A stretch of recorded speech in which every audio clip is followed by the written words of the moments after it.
Did you know in the past decade, 1/5 of the world's GDP, or more than $12 trillion, has been spent on projects each year, deeming project management a key skill set demanded by organisations around the world. Coinciding with this great demand is the need for globally accepted tools and standards on PM, especially in today's growing global economy. I'm fortunate enough to sit down with an expert in the field, Tian O'Connor, to talk about such tools and standards. Tian, can you tell us briefly about these? Well, Lucy, the main purpose of tools are to help managers plan, execute and control all aspects of the project management process. Companies rely on these tools to ensure that each task is completed on time and to balance staff workload for optimal time management. Some common examples are the Gantt chart, PERT chart, and work breakdown structure. On the contrary, project management standards are essentially the rules and conventions governing the way in which a project should be conducted, conforming to certain requirements and constraints. Usually in the form of a document, it's established by consensus and approved by a recognised body, providing for common and repeated use. Now, we all know a project is a unique set of processes whereby successful outcomes require deliverables, and so employing tools and standards makes this very achievable. Now, in reference to tools, can you tell us a little more about your favourite tool and why? Lucy, my preferred tool would have to be the work breakdown structure. The WBS is a key project deliverable utilised by project managers to delegate and control large-scale projects into a more efficient and productive manner. The WBS is thought of as the backbone of a project,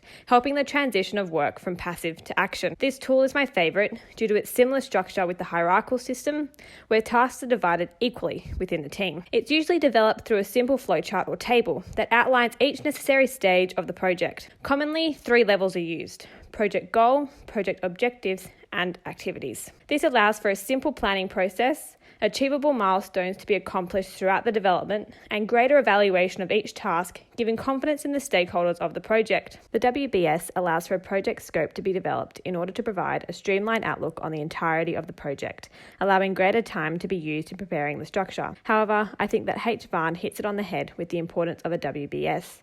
He states preparing it isn't a simple exercise of just delegating and subordinating tasks to each individual, but rather communicating with your team on what the requirements are and what are the appropriate steps needed to accomplish this. And so, when undertaking a project, how do these work breakdown structures help manage risks? So, for example, if an element of the project is not well understood or defined, it is easier to identify the issue as a risk due to the physical nature of the structure. This allows a risk to be monitored and tracked as the project progresses and can be resolved swiftly without the need to halt advancement. Therefore, a work breakdown structure is generally used by the project managers through its ability to allocate tasks and identify risks swiftly at the beginning of the project instead of stalling a project as it progresses. That's great, Tian. Let's move on to standards. Can you give an example and explain how a project might benefit from complying with one? Sure. Let's look at ISO 21500. The standard was born after 5 years of project management experts integrating their knowledge from reputable governing bodies in the profession,